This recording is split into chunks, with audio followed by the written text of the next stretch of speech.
name's Jim Burgundy, and this is the fastest news show in the world. Dateline tiny Tusayan, Arizona, where everyone in town's all a Twitter about Incorporation. Let's take an in-depth look. Yeah, let's take an in-depth look, and let's do it without fake newscasters dancing across their news sets. In fact, let's just kill the news set altogether. So, who is really behind Incorporation? Well, frankly, it's the landowners. The landowners that don't live in Tusayan. I'm talking about the Halversons. They live in Washington State. And the Percassis, better known as the Italians, and we all know where Italians live. So why are they so interested in incorporating Tusayan?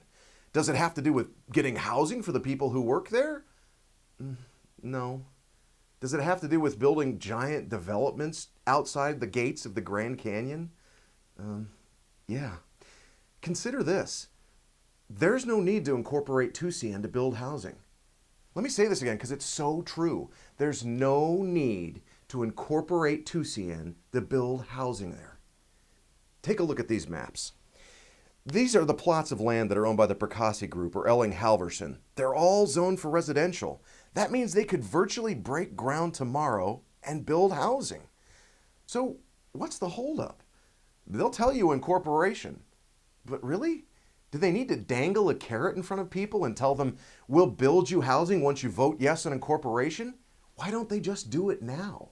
Incorporation means more businesses, more choices, and that brings down prices. The other bogus claim they'll throw at you is that once incorporation happens, that stores will flock to Tusayan, there'll be more competition and lower prices.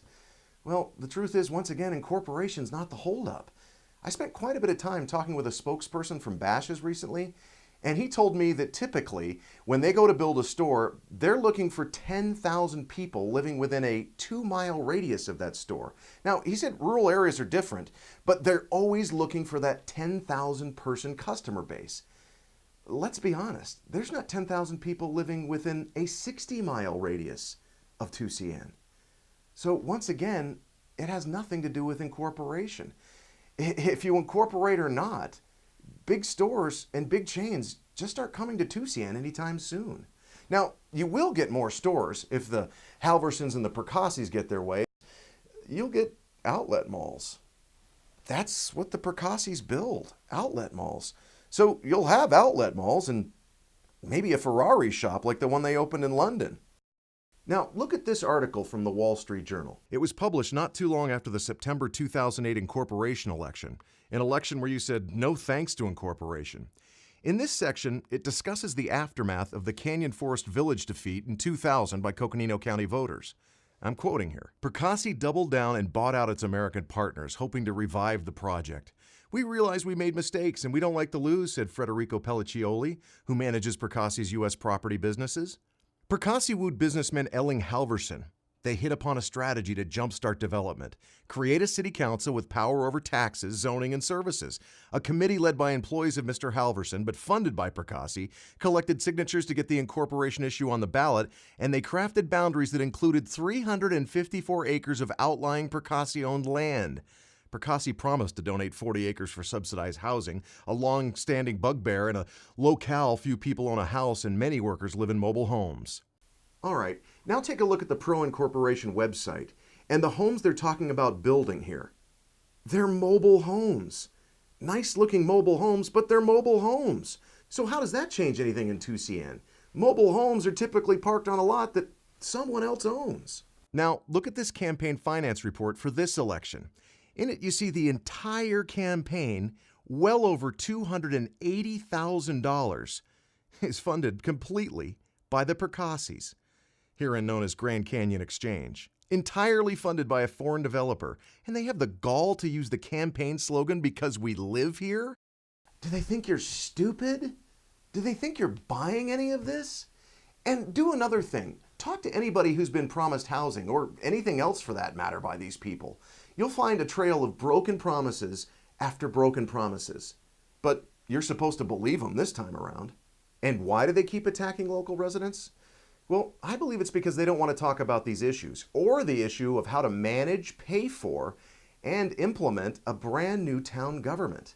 Consider this. The policing that Tusayan receives from the sheriff's office right now, that you pay for with your Coconino County taxes, would cost $700,000 if the sheriff's department were to charge a town for it. That would be over and above what you're paying in county taxes right now. Plus, you have to hire a town manager and staff. All these new taxes would be plunked down on what will be the largest tax increase in Arizona's history, a tax that will be on the May ballot to help balance the state's budget. And while we're speaking of budgets, let's talk about those. The state has a massive deficit. Towns and cities across Arizona and the country have massive debt. Now, it would seem, is not the time to create another government when so many others are struggling. And the town, if created in a March election, would be forced to fully fund itself by July.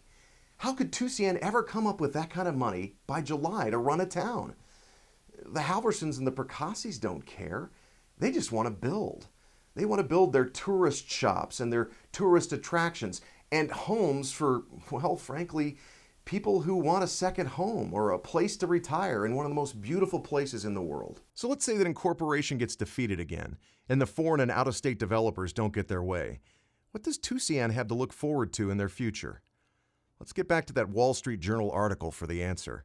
The guy from the Percassi group that I quoted before says, quote, "Percassi has Plan B and Plan C.